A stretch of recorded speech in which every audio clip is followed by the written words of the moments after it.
विद्यार्थी मित्रांनो, structural analysis एसेचा या व्हिडिओमध्ये आपण कंप्लीट पेपर सोल्युशन म्हणजे मागच्या वेळी आलेला आपला एसेचा जो बॅकलॉग आता पेपर आहे, सो त्या बॅकलॉगच्या पेपरचा कंप्लीट व्हिडिओ लेक्चर बघणार आहोत. तो पेपरचं सोल्युशन पूर्ण बघणार आहोत डिटेलमध्ये, म्हणजे तुम्हाला आयडिया येईल काय चुका झाल्या मागच्या वेळी त्या कशा सोडवायला पाहिजे होते की एसे आपण स्कोर करू शकलो असतो आणि त्या आयडिया आता कव्हर अप केल्या तर आता आपला एसे बॅकलॉगमध्ये नक्की स्कोर होऊन जाईल. मित्रांनो, माझं नाव प्रोफेसर मंगेश खैरे आणि आपल्या पर्पल आर्ट यूट्यूब चॅनलवरती मी तुमचं सगळ्यांचं स्वागत करतो. व्हिडिओ सुरू करण्याच्या आधी एक अपडेट देतो. जस्ट आपल्या YouTube चॅनलवरती ही प्लेलिस्ट आहे बघा, एसेची स्ट्रक्चर एनालिसिसची. या प्लेलिस्ट मध्ये जा, इथे एसेचा बघा पेपर पॅटर्न पूर्ण दिलेला आहे. त्याच्यानंतर प्रत्येक युनिटचे मोस्ट इम्पॉर्टंट टॉपिकचे व्हिडिओ लेक्चर पण दिले, ते आधी बघा. तुम्हाला जर वाटलं यार या व्हिडिओ आणि या पेपर पॅटर्नच्या व्हिडिओने मला खरोखर फायदा झाला, माझा एसे 21 तारखेला आहे, मी कसा स्कोर करायचा मला आयडिया क्लिअर होते, तर तुम्ही नक्की आपलं पर्पल आर्ट ॲप्लिकेशन डाउनलोड करा. डिस्क्रिप्शन मध्ये लिंक आहे, त्या लिंकवरनं पर्पल आर्ट ॲप डाउनलोड केलं की तिथे तुम्हाला स्ट्रक्चर एनालिसिसचा कोर्स भेटेल. त्या कोर्सला सध्या एक जबरदस्त कंबो ऑफर चालू आहे.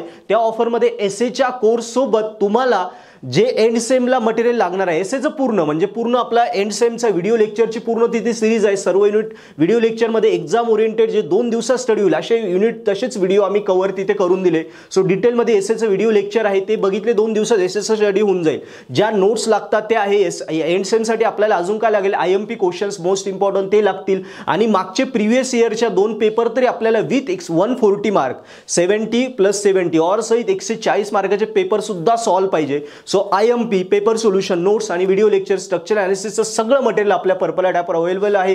सो ते नक्की घ्या, सध्या ऑफर आहे, त्याचा फायदा घ्या. आणि एसेच्या एका कोर्स सोबत डबल बेनिफिट असा आहे की मॉस मेकॅनिक्स ऑफ स्ट्रक्चर मॉसचा जो तुमचा पेपर आहे 27-28 तारखेला, त्या मॉसच्या पेपरचे सुद्धा व्हेरी IMP न्यूमरिकल्स आणि त्याच्या नोट्स सुद्धा एसेचा जो कोर्स सबस्क्राईब करेल त्याला मॉसचे IMP क्वेश्चन आणि नोट्स फ्रीली भेटणार आहे एसेच्या कोर्स सोबत. हे ॲड ऑन एकदम जबरदस्त बेनिफिट आहे. सो आपला एसेचा कोर्स लगेच सबस्क्राईब करा आणि एसे सोबत मॉस सुद्धा तुमचा गॅरंटेड स्कोर करा. सो आता पेपर सोल्युशनचे व्हिडिओ बघूया. या व्हिडिओमध्ये मी लेटेस्ट जो मागचा आहे तुमचा एसेचा पेपर होता, जो बॅकलॉग राहिला, तोच डिटेलमध्ये एक्सप्लेन केलाय. चला सुरू करूया.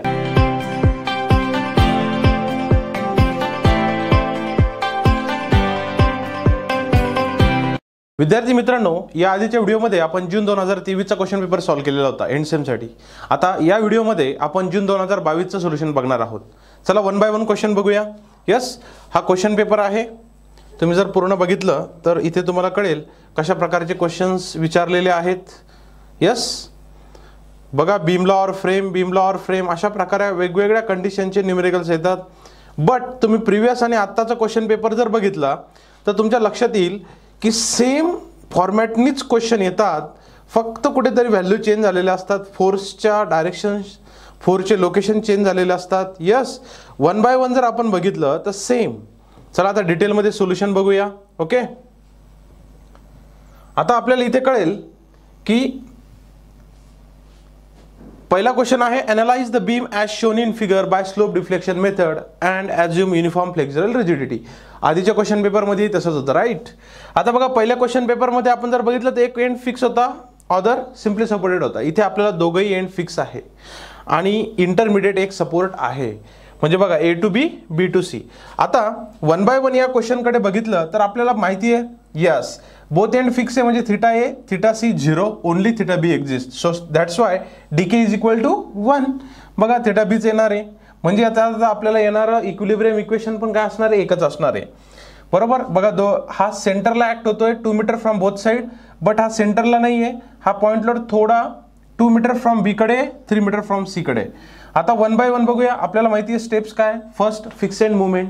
यस, पॉइंट लोड सेंटरला आल्यामुळे -WL/8 for A to B, WL/8 for B to A. त्याच्यात व्हॅल्यू पुट केले, आपल्याला प्लस मायनस असे 2 आन्सर मिळून गेलेत. Same span B to C साठी आहे.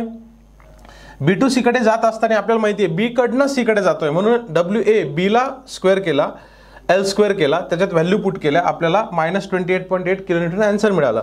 सेम C कडनं B कडे जात असताना आता तिकडे B स्क्वेअर केला होता, इकडे A स्क्वेअर करायचा आणि पॉझिटिव्ह साईन घ्यायची, मग ते पुट केल्यानंतर आपल्याला 19.2 किलोमीटर आन्सर आला. सेम अशा प्रकारे फिक्स एंड मुवमेंट कंप्लीट झाल्यानंतर आपण जातो नेक्स्ट स्टेप, म्हणजे slope and deflection equation. Slope deflection equation आपल्याला माहिती आहे, पार्ट करून ठेवायचं. Fix end moment A to B + 2EI/L 2 times θA, A कडनं B कडे जातोय म्हणून 2 times θA + θB 3 delta upon L. मी तुम्हाला प्रत्येक वेळेस सांगत आलोय, बीम असल्यामुळे, हॉरिझॉन्टल मेंबर असल्यामुळे डेल्टा येत नाही, तो 0 होतो आणि फिक्स एंड ए ला असल्यामुळे थिटा ए पण 0 झाला. म्हणजे या कंडिशन्समध्ये फक्त थिटा बी राहिला, राईट. तसं मी ते मेन्शन पण केलंय. Due to fix end theta is 0 and due to horizontal member delta is 0, right. आणि अशाच प्रकारे आपण मोमेंट ए टू बी याचं पहिलं इक्वेशन तयार केलं, राईट. सेम बी टू ए म्हटल्यानंतर 2 टाइम्स थिटा बी झाला, कारण बी कडनं एकडे जातो. ज्या पॉईंट कडनं जिकडे जातो त्याच बाजूचा आपण काय घेतो 2 टाइम्स. सो 2 टाइम्स थिटा बी प्लस थिटा ए मायनस 3 डेल्टा. इथे बघा आता ए 0 झाला, डेल्टा 0 झाला, राईट. अशा प्रकारे आपल्याला सेकंड इक्वेशन मिळालं. म्हणजे आपण जर बघितलं तर न्यूमेरिकलमध्ये आपल्याला इंटरमिडिएट एक सपोर्ट आहे, म्हणजे 2 स्पॅनचा बीम झाला, राईट. 2 स्पॅनची बीम म्हणजे 4 इक्वेशन येणार. यस, आता 2 इक्वेशन झाले. आता बी टू सी कडे जाऊया. यस, अगेन बी कडनं सी कडे येतोय. So that's why 2 times theta B मग थिटा सी. आता बघा सी एंड हा फिक्स आहे म्हणून थिटा सी पण 0 झाला, डेल्टा 0 झाला. म्हणजे आपण जर बघितलं ओव्हरऑल तर आपला डीके एकच आलेला आहे, तो म्हणजे ओनली थिटा बी. म्हणजे आतापर्यंतच्या या सगळ्या अननोन इक्वेशन्समध्ये फक्त theta B only 1 is unknown. तुम्ही बघत आला असाल, राईट. मग हे इक्वेशन 3 आहे. सेम इक्वेशन 4 सी कडनं बी कडे म्हणून 2 times theta C theta B minus 3 delta upon L. C 0 झाला, डेल्टा 0 झाला. परत एक चौथ्या नंबरचं इक्वेशन तयार झालं, त्यात पण एकच अननोन आहे, that is theta E I theta B. मग या चारही इक्वेशन्सला तसंच ठेवलं आणि आपण काय केलं आता पुढे स्टेप नंबर 4 मध्ये मुवमेंट इक्विलिब्रियम इक्वेशन कन्सिडर केलं. मग मुवमेंट इक्विलिब्रियम इक्वेशन एकच येणार बिकॉज डीके इज 1. मग ज्या बी जॉईंटला डीके येतोय तिथून जे 2 स्पॅन आहेत बी टू ए आणि बी टू सी, त्या 2 मुवमेंटला ऍड करायचं. जे इक्वेशन्स वर आले ते दोघे इक्वेशन्स मी इथे पुट केलेत. आता तुमच्या लक्षात येईल की दोघे इक्वेशन्स पुट केल्यानंतर ई आय थिटा बी एका बाजूला घेतलं, तो आला 1.8. त्यानंतर -28 पॉईंट आणि प्लस 15, तो आला -13.8. मग तो इकडे घेतला. मग अशा प्रकारे ई आय थिटा बीचं आन्सर मिळालं. आणि त्यातनं आपल्याला जर थिटा बी विचारला असतं तर आपण फक्त ई आय इकडे घेऊन टाकायचा, थिटा बीचं आन्सर मिळतं. तर अशा प्रकारे आपण हे पुट केलं. यस, आता ही व्हॅल्यू घेऊन परत 4ही इक्वेशन्स घ्यायचे 1 बाय 1. त्याला आपण म्हणतो एंड मुवमेंट कॅल्क्युलेशन्स. मग ते 4ही इक्वेशन्स मी ती घेतलेत बघा 1 बाय 1. दिसतंय 1 2 3 4. बघा प्रत्येकामध्ये ई आय थिटा बी जिथे जिथे तिथे ते व्हॅल्यू पुट केली आणि आपल्याला एंड मुवमेंट्स मिळाल्या. -11.18, 22.68, -22.68, 22.26. आता याचं एंड काय असणार मग आपला step number 6 net bending moment diagram. आता बघा त्या कंडिशन्सनुसार आपल्याला माहिती आहे ज्या ज्या व्हॅल्यू आल्या त्या आपण लाईनच्या वर घ्यायच्या. 11.76, मग ते प्लस मायनस काही असो, एंड मुवमेंट ज्या आल्या त्या लाईनच्या वरच घ्यायच्या असतात. त्याप्रमाणे ती लाईन ड्रॉ केली, जसा ग्राफ ड्रॉ करतो तसा. आता ॲक्च्युअल लोडिंगच्या आपल्या ज्या काही मुवमेंट डायग्राम्स असतात त्याचे फॉर्म्युले जे असतात बघा, सेंटरला पॉईंट लोड ऍक्ट होतोय म्हणून त्याचा फॉर्म्युला आहे WL/4. इकडे दिसतोय तुम्हाला WL/4. मग हा W इथे पुट केला, मल्टिप्लाय L याचा 4च आहे, करेक्ट. मग 4 कॅन्सल झाले, डायरेक्ट तेच आन्सर आलं 30 किलो न्यूटन मीटर. तसं याचा WA/B अपॉन L, बिकॉज हा पॉईंट लोड सेंटरला नसून तो A from B point and B from C point, अशा प्रकारे त्याचं डिस्टन्स आहे ते पुट केलं, ते आलं. आणि हे याच्यामध्ये मर्ज झालं. जिथे जिथे अक्रॉस द लाईन असेल त्याच्या वर आणि खाली त्यानुसार निगेटिव्ह पॉझिटिव्ह करून आपण हॅचिंग करायचं असतं. तर अशा प्रकारे ही net bending moment diagram question number 1 याची झाली. अशा प्रकारे तुमची कंप्लीट काय झालं इथे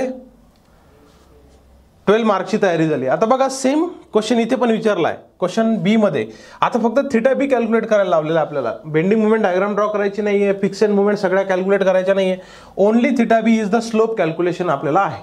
आता इथे बघा इथे पण फिक्स बीम आहे, span A to B B to C. A to B मध्ये UDL आहे, इकडे पॉईंट लोड आहे, तो पण सेंटरला नसून 2 metre from B and 3 metre from C. Same step follow करायचे. याचा DK 1च असणार, ऑब्व्हियसली इंटरमिडिएट एकच सपोर्ट आहे theta B. Fix end moment, आता बघा फिक्स एंड मुवमेंट मी 1 बाय 1 सगळ्यांच्या कॅल्क्युलेट केल्या, कारण काही स्टुडंटला कन्फ्युजन होतं, सर अचानक तुम्ही B टू A कडे का गेले, A टू B का नाही घेतला. सो -WL²/12 हा A टू B, मग त्याचा plus WL²/12 B to A. आता हा पॉईंट लोड सेंटर पासून बाजूला आहे म्हणून B टू C कडे जाताना WA/B² अपॉन L², तो पुट केला, त्याचा आन्सर आला. C टू B कडे जाताना WA²B अपॉन L², त्याचा आन्सर आला. अशा प्रकारे आन्सर मिळाले. आता step number 3 slope deflection equation. पण मी स्लोप डिफ्लेक्शन इक्वेशन 4 कॅल्क्युलेट करणार नाही, काही गरज नाहीये. आपल्याला थिटा बीच विचारलाय, मग बीचाच विचार करून B टू A आणि B टू C या 2 स्पॅनलाच फक्त कन्सिडर करायचं. B to A B to C तेवढे 2च स्लोप डिफ्लेक्शन इक्वेशन आपल्या कामाचे आहेत. बघा इथे मी म्हटलंय as per the asked in question we have to calculate theta b at b, so consider only two slope deflection equation, and that is at b for theta b, b2a and b2c. एवढे दोनच consider केले तरी आपला theta b निघून जातो, जास्त काही calculation करायची गरज नाही, म्हणून हा 6 मार्क्सलाच क्वेश्चन आहे, राईट. मग अशा प्रकारे आपण दोन स्लोप डिफ्लेक्शन इक्वेशन घेतले. b2a आपल्याला माहिती आहे same fixed movement b2a plus 2a आपण त्याचा जो काही l असेल तो 2 times theta b plus theta a minus ते डेल्टा. आता दोघं फिक्सेड आहेत a आणि c. मग a फिक्सेड आहे म्हणून 0 झाला, डेल्टा ड्यू टू हॉरिझॉन्टल. इथे मी तसा रिमार्क लिहून ठेवलाय सेम, करेक्ट. नेक्स्ट मग त्या व्हॅल्यू पुट केल्या, आपल्याला पहिलं अननोन इक्वेशन मिळालं ज्याच्यामध्ये एकच अननोन आहे. सेम b2c, मग त्याचा व्हॅल्यू पुट केला त्यानुसार त्याचा अननोन इक्वेशन मिळालं. मग आपल्याला काय घेतलं स्टेप नंबर 4 मध्ये मुवमेंट इक्वेशन, इक्विलिब्रियम इक्वेशन. आता आपल्याला माहिती आहे एकच डीके एकच थीटा आहे, म्हणजे मुवमेंट इक्विलिब्रियम इक्वेशन मध्ये आपल्याला b2a आणि b2cच घ्यायचं आहे. आणि म्हणून मी म्हटलंय तुम्हाला बघा b2a आणि b2c चीच आपल्याला गरज पडते. मग ते इक्वेशन आपण 1 आणि 2 मध्ये घेतले तेच इथे पुट करा, त्याचे ॲडिशन करा. ॲडिशन केल्यानंतर इज इक्वल टू 0 कन्सिडर करून आपल्याला तो याच्यातनं मग अशा प्रकारे आपल्याला EI थिटा बीचं आन्सर मिळालं 2.59. आपल्याला विचारलं काय थिटा बी, मग हा EI इकडे घेऊन टाका, रिमेनिंग मध्ये आपल्याला मिळतो EI only theta B, and that is your final answer 2.59 divide by EI. तर अशा प्रकारे आपला युनिट नंबर 1 चा क्वेश्चन 1A आणि B कंप्लीट झाला. आता त्याला ऑर मध्ये काय ते फ्रेम येते. यस, बघा आता फ्रेम आली आहे, कंप्लीट लूपची फ्रेम आहे. Complete loop frame means what, half frame नाही आहे. इकडनं स्टार्ट झाली, एक बीम झाला, एक कॉलम झाला, म्हणजे 2 कॉलम आणि एक बीम, ही कंप्लीट लूपची फ्रेम आहे, करेक्ट. दोघं एंड फिक्स आहेत, सेंटरला पॉईंट लोड आलेला. एकदम सोपा क्वेश्चन स्टुडंट तुम्हाला आत्ताच्या 2022च्या क्वेश्चन पेपरमध्ये विचारला. बघा कुठल्याच प्रकारची लोडिंग नाही आहे, म्हणजे आपण जर बघितलं तर युनिफॉर्म फ्लेक्झरल रिजिडिटी सुद्धा आहे, म्हणजे आपल्याला जास्त काही हेडॅक नाही, फक्त बेंडिंग मुवमेंट डायग्राम ड्रॉ करायची आणि फिक्सेड मुवमेंट कॅल्क्युलेट करायचे. चला 1 बाय 1 बघूया. यस, डीके काय असणार आहे 3. आपल्याला माहिती आहे ज्यावेळेस कंप्लीट लूप फ्रेम येते त्यावेळेस 100% डोळे बंद करून डीके 3 लिहून टाकायचा, राईट. आणि त्याचं डीके काय असतो theta B, theta C, delta. जिथे जिथे जॉईंट आहे बघा बी सी आणि याचा पूर्ण डेल्टा, राईट. मग फिक्सेड मुवमेंट आपल्याला माहिती आहे स्पॅन ए टू बी, कुठल्याही प्रकारचा लोड नाही आहे म्हणून A to B in B to A 0 येणार, no load. Same span B to C कडे गेलं तर आपल्याला माहिती इंटरमिडिएट सेंटरला पॉईंट लोड आहे म्हणून फॉर्म्युला येतो -WL/8 B2A B2C आणि C2B + WL/8. ते पुट केलं की आपल्याला ±20 किलोन्यूटन मिळाला आन्सर. सेम स्पॅन C2D कडे गेलं तर आपल्याला माहिती आहे नो लोड, त्याच्यामुळे फिक्सेड मुवमेंट येणारच नाही, 0. बघा पटकन स्टेप कंप्लीट झाली की नाही. Next step number 3 slope deflection equation. आता बघा स्लोप डिफ्लेक्शन इक्वेशन काही स्टुडंटला कन्फ्युजन होतं की sir fixed moment A to B in B to A आली नाही, त्यानंतर C2D आणि D2C आली नाही, मग त्याचे स्लोप डिफ्लेक्शन इक्वेशन घ्यायची की नाही. तसं नसतं. स्लोप डिफ्लेक्शन इक्वेशन हे तुमचे फिक्सेड मुवमेंट येऊ अगर न येऊ तुम्हाला 4 इंच घेणंच आहे. म्हणजे आपले 3 स्पॅन झालेत ना, A to B B to A, B to C C to B, C to D D to C, म्हणजे आपले 6 इक्वेशन्स येणार, ते आपल्याला घ्यावेच लागतील. फक्त इथे येणारी व्हॅल्यू 0 होऊन जाईल, करेक्ट. बघा A to B fixed moment A to B, बघा इथे मी म्हटलंय for fixed theta A and theta D always 0, correct. जिथे जिथं थिटा ए आणि थिटा डी येणार आहे ते सगळे 0 असणार आहे. मग A to B fixed moment A to B plus 2EI/L 2 times theta A plus theta B -3 delta. बघा जिथे जिथे थिटा येईल ते 0 झालं, करेक्ट. थिटा बी 0 होणार नाही. आता इथे सगळ्यात महत्त्वाचं फ्रेममध्ये जो व्हर्टिकल मेंबर असतो त्याच्यावर ज्यावेळेस आपण स्लोप डिफ्लेक्शन इक्वेशन घेतो तिथे डेल्टा 0 करायचा नसतो. डेल्टा फक्त हॉरिझॉन्टल मेंबरला 0 होतो. जसं की बीममध्ये घेतलं आणि फ्रेममध्ये पण एक हॉरिझॉन्टल मेंबर आहे, तो स्पॅन आहे आपला B2C. त्या B2C स्पॅनकडे आणि C2B स्पॅनकडे ज्यावेळेस आपण स्लोप डिफ्लेक्शन इक्वेशन घेणार त्या 2 ठिकाणीच डेल्टा काय येईल 0 येईल. बघा इथे डेल्टा 0 नाही आहे म्हणून आपले 2 अननोन तयार झाले. सेम व्हॅल्यू पुट केलं आपलं आलं डेल्टा आणि थिटा बीच्या कन्सिडरेशनमध्ये. सेम B2A परत थिटा ए 0 झाला, B2A कडनं येतं म्हणून 2 टाइम्स थिटा बी झाला आणि 2 अननोनचं आपल्याला दुसरं इक्वेशन मिळालं. सेम आता आपण हॉरिझॉन्टल मेंबरला जातोय. बघा मी इथे म्हटलंय for horizontal member delta is 0. आता आपण बीमकडे गेलो ना, व्हर्टिकल मेंबर संपला आपला ए टू बी बी टू ए. आता B2C C2B कडे जातोय. मग तिथे आपल्याला डेल्टा सोडून द्यायचा आहे, त्या ठिकाणी थिटा बी थिटा सी असे 2 अननोन आपल्याला मिळतात. यस, मग त्याचं इक्वेशन 3 होईल. सेम C2B कडे जाताना बघा त्या व्हॅल्यू पुट केल्या आणि आपल्याला परत थिटा सी थिटा बीचं अननोन इक्वेशन नंबर 4 मिळालं. आता आपण जातोय थर्ड स्पॅनकडे, तो जो दुसरा व्हर्टिकल मेंबर आहे C2D आणि D2C. करेक्ट. आता बघा तिथे डेल्टा 0 झाला नाही कारण तो व्हर्टिकल मेंबर आहे, फक्त थिटा डी 0 झाला. सी आणि डेल्टा अशा दोन अननोन आपल्याला इक्वेशन मिळाले. मग याच्यातनं दोन अननोन इक्वेशन मिळाले 5 आणि 6, ज्याच्यात डेल्टा आणि थिटा सी अननोन आहे. पहिल्या दोन इक्वेशनमध्ये थिटा बी आणि डेल्टा अननोन होते, नंतरच्या दोन इक्वेशनमध्ये theta B theta C unknown होते, आणि शेवटच्या दोन इक्वेशनमध्ये थिटा सी आणि डेल्टा अननोन आहे. ओके, म्हणजे प्रत्येक इक्वेशनमध्ये आपल्याला दोन दोन अननोन मिळाले, असे 6 इक्वेशन तयार झाले. आता त्या 6 इक्वेशनचा यूज नंतर होणार आहे. आता आपल्याला काय करायचं आहे, मुवमेंट इक्विलिब्रियम इक्वेशन्स आपल्याला माहिती आहे, आपण 3 डीके म्हटलंय, थिटा बी थिटा सी आणि डेल्टा, म्हणून आपले 3 इक्विलिब्रियमचे इक्वेशन आले पाहिजे. इथे मी मेन्शन केलेत. पहिलं जॉईंट बी ला B2A B2C, दुसरं जॉईंट सी ला C2B C2D, आणि तिसरा असतो तो म्हणजे तुमचा शियर फोर्स HA आणि HD. HA plus HD is equal to 0, म्हणजे जिथे एंडला HA प्लस HD या दोघांची ॲडिशन काय असते 0. असे 3 इक्विलिब्रियम इक्वेशन्स आपल्याला मिळतात. So such equation is for only delta. Yes, मग आपण काय करणार आता, पहिले HA आणि HDचं कॅल्क्युलेशन्स करू. बघा HA म्हणजे काय करायचं आपण, सिम्पल. हा HA कॅल्क्युलेट करायचा असेल तर मी काय करेल, या पूर्ण फ्रेमला रिलीज करेल. एवढ्या व्हर्टिकल मेंबरसाठी मी काय करेल, रोटेशन घेईल. HA इंटू 4 काय झाला, HA into 4 clockwise positive is equal to याची एक मुवमेंट त्याची एक मुवमेंट, म्हणजे काय, moment of AB plus moment of BA. Correct, yes or no, right. मग याचं जर मी मुवमेंट रोटेशन घेतलं, मुवमेंट ॲट B घेतलं, यस, म्हणजे बघा इथे मी जर इथे मुवमेंट ॲट B घेतलं तर तुमच्या लक्षात येईल, ज्यावेळेस मी मुवमेंट ॲट B घेतो त्यावेळेस याचं रोटेशन कसं येईल, क्लॉकवाईज. म्हणून तो झाला 4HA इज इक्वल टू याच्या फिक्सेड मुवमेंट AB BA. मग हा 4 इकडे घेतला की आपल्याला HA मिळतो. सेम HDचं आहे, सेम HDचं MCD प्लस MDC या दोन मुवमेंट येतात ना. यस, आणि बघा हा 4 इकडे घेतला की आपल्याला काय मिळतं, HD. म्हणून HA plus HD is equal to AB plus BA 4 CD plus DC 4. अशा प्रकारे आपल्याला थर्ड इक्विलिब्रियम इक्वेशन मिळालं.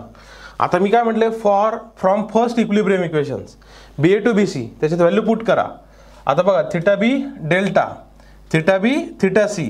आता ज्यावेळेस थिटा बी एका बाजूला घेऊ, त्यानंतर डेल्टा आणि थिटा सी असे 3 अननोन टर्मचं एक इक्वेशन नवीन मिळालं, ते इथे लिहिलं. त्याला म्हटलं मी capital A, equation capital A.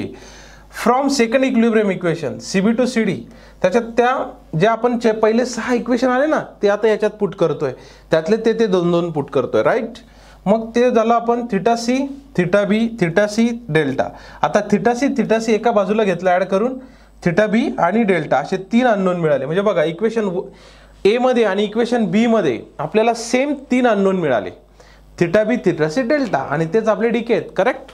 आता बघा from third equilibrium equations HA plus HD आपण वर लिहून ठेवलेलं होतं, राईट. आता बघा movement of AB, movement of BA, movement of CD, movement of DC, जे व्हर्टिकल्स आहेत त्या सगळ्यांच्या काय केल्या, इक्वेशन्स आपण पुट केल्या आणि त्याला सॉल्व्ह करून घेतलं, जसं आपण मॅथमॅटिकल इक्वेशन सॉल्व्ह करतो. मग त्यातनं परत एक तिसऱ्या नंबरचं अननोन इक्वेशन मिळालं, ज्याच्यात 3 अननोन आहेत, theta B theta C delta. म्हणजे आपल्याला आता नवीन 3 इक्वेशन्स मिळाले, capital A capital B capital C, 3 equilibrium equations, आणि त्या तिघांनाही मी इथे समराईज केलं. बघा यस यस, हा झाला थिटा हा झाला capital A equation, capital B capital C. आता मला सांगा कॅल्क्युलेटरवर किती इझी आहे सॉल्व्ह करणं. जायचं, मोड प्रेस करायचा, त्याच्यानंतर इक्वेशनमध्ये 3 अननोनवाला इक्वेशन घ्यायचं आणि त्याच्यात हे पुट करायचं, त्याचे कोफिशियंट. यस, सगळ्यांमध्ये EI कॉमन आहे म्हणून EIचं टेन्शन घ्यायचं नाही. EI थिटा बीचा कोफिशियंट 2, याचा 0.5 मायनस 0.37 इक्वल टू 20, हे सगळे इक्वल टू करायचे असतात. करेक्ट. त्यानुसार आपल्याला मिळाल्या 3 unknown terms, EI theta B, EI theta C and delta. डेल्टाची आन्सर 0 आलं, असू द्या. म्हणजे 13.33 मायनस 13.33 असे 2 प्रकारचे आपल्याला याचे आन्सर मिळाले. आता लास्टला मग काय करणार आपण, यस, ज्या फिक्सेड मुवमेंट आपण इक्वेशन कॅल्क्युलेट केले होते ते सगळे इक्वेशन्स घेणार आणि जिथे जिथे EI theta B, EI theta C, EI delta जे जे असेल तिथे ते त्या व्हॅल्यू पुट करून आपल्याला फिक्सेड मुवमेंट कॅल्क्युलेट करायचे. बघा 1 बाय 1 फिक्सेड मुवमेंट मिळत गेले आपल्याला. यस, सगळे अननोन पुट करत गेलो आणि फायनल आपल्याला 6च्या 6 फिक्सेड काय मिळाल्या, मुवमेंट मिळाल्या. आणि लास्टला असते आपली नेट बेंडिंग मुवमेंट डायग्राम. आता इकडे जर ऑब्झर्व केलं तर बघा 6.65 प्लस हा पण प्लस या प्रकारे इकडे गेला. त्याच्यानंतर 13.33 प्लस मायनस 13.33 अशा प्रकारे ड्रॉ झाला. नंतरचा आन्सर 13.33 आणि 6.65 दोघे मायनस अशा प्रकारे मिळाले. आणि अशा प्रकारे तुमचं काय मिळालं, इथे फिक्सेड मुवमेंटवर डायग्राम मिळाला. आता त्याच्यात फक्त इथे काय होतं, सेंटर लोड होतात.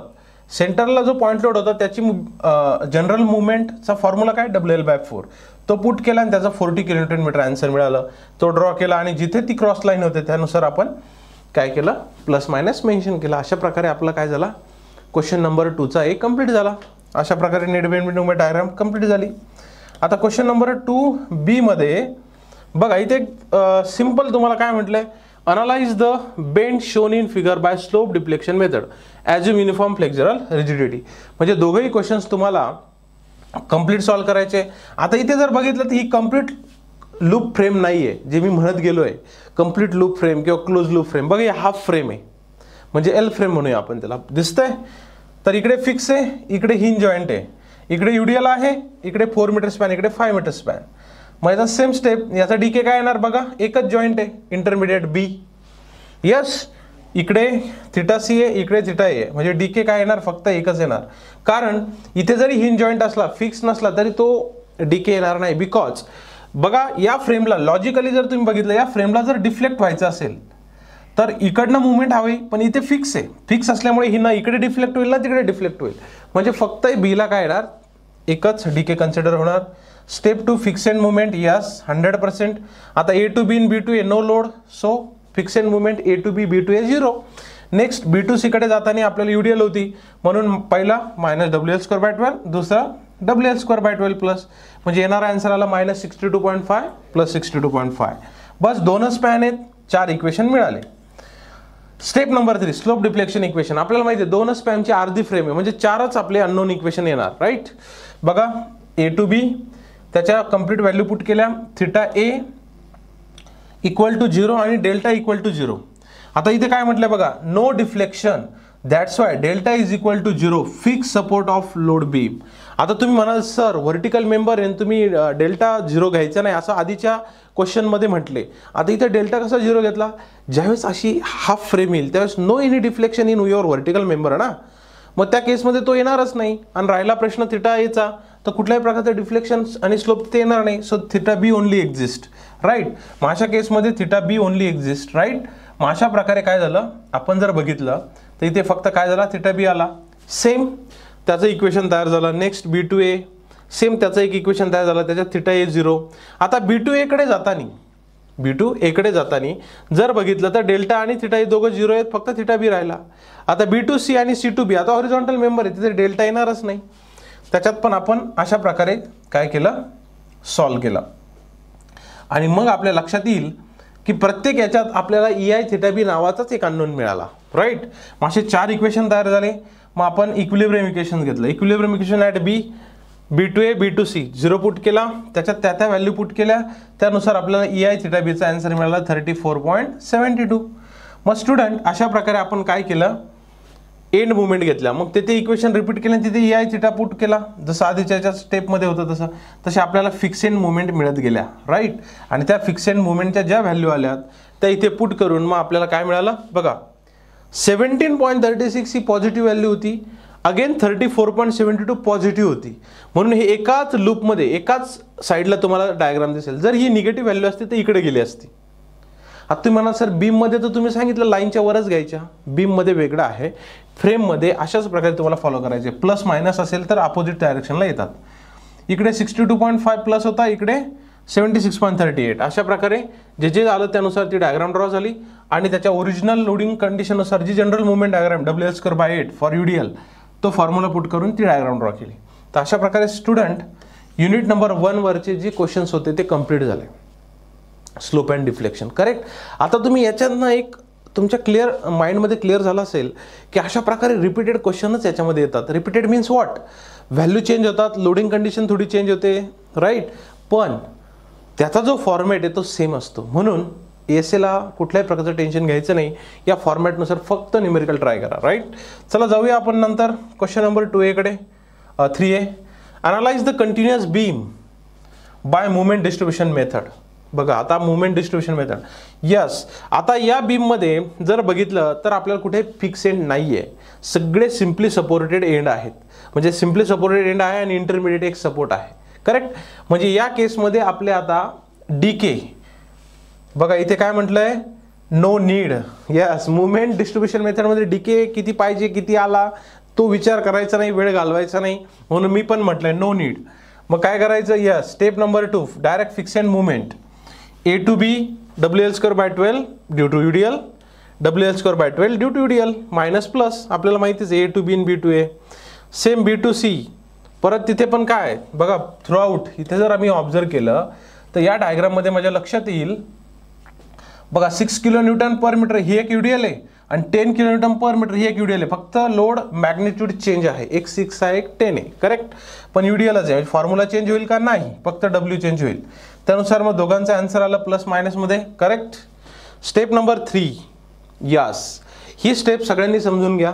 स्टेप नंबर 3 मध्ये आता आपल्याला माहिती आहे 2 स्पॅन बीम आहे, म्हणजे जॉईंट किती आले, 3, करेक्ट. ABC. आता आपल्याला माहिती आहे A to B no stiffness, no distribution factor. At joint B there are 2 members, B to A, B to C. मग मला सांगा मी इथे 3/4I/L आणि 3/4I/L का लिहिलं. हा क्वेश्चन प्रत्येक स्टुडंटला यायलाच पाहिजे. हा व्हिडिओ जी स्टुडंट बघत असेल त्यांनी आत्ताच नोट डाऊन करा. आधीच्या व्हिडिओमध्ये जर तुम्ही बघितलं तर मी I/L घ्यायचो, डायरेक्ट I/L म्हणायचो. पण इथे मी 3/4I/L 3/4I/L म्हटलंय दोघांसाठी, बिकॉज पहिल्या क्वेश्चन पेपरमध्ये जर आपण बघितलं तर तिथे ते जे एंड होते ते फिक्स होते. ज्यावेळेस तुम्ही फिक्स एंड असतात त्यावेळेस त्या स्पॅनला ज्यावेळेस मी B to A म्हणजे काय, इंटरमिडिएट सपोर्ट कडनं फिक्स एंड कडे जातोय, त्याच्यामुळे त्याचा जो मेंबरचा तुम्ही जो स्टिफनेस घेतात त्याचा फॉर्म्युला I/Lच असतो. पण जर तो फिक्स एंड नसेल, अदर दॅन फिक्स एंड असेल, म्हणजे तुमचा रोलर सपोर्ट असू द्या, हिंज सपोर्ट असू द्या, त्यालाच आपण सिम्पली सपोर्ट म्हणतो, त्या केसमध्ये तो 3/4 घ्यायचा असतो. B to A, B to C. बघा दोघं एंडला फिक्स नाही आहे, सिम्पली सपोर्टेड आहे. किंवा तुमच्या कधी कधी पेपरमध्ये रोलर सपोर्ट एकीकडे आणि एकीकडे हिंज सपोर्ट असं ड्रॉ करून येतं, मग फ्री बॉडी डायग्राम ड्रॉ केल्यावर कळतं का तो सिम्पल सपोर्ट आहे. त्या केसमध्ये 3/4I/L 3/4I/Lच घ्यायचा. B to A आणि B to C जातोय, राईट. मग त्यानुसार पुट केलं, मग त्याच्या व्हॅल्यू काढल्या 25I, 0.25, 0.15I. दोघांची ॲडिशन म्हणजे याची स्टिफनेसची समेशन, म्हणजे 0.40 आली. मग 25, 0.25/40, 0.62, 0.15/0.40, 0.37. अशा प्रकारे याचा आन्सर आला.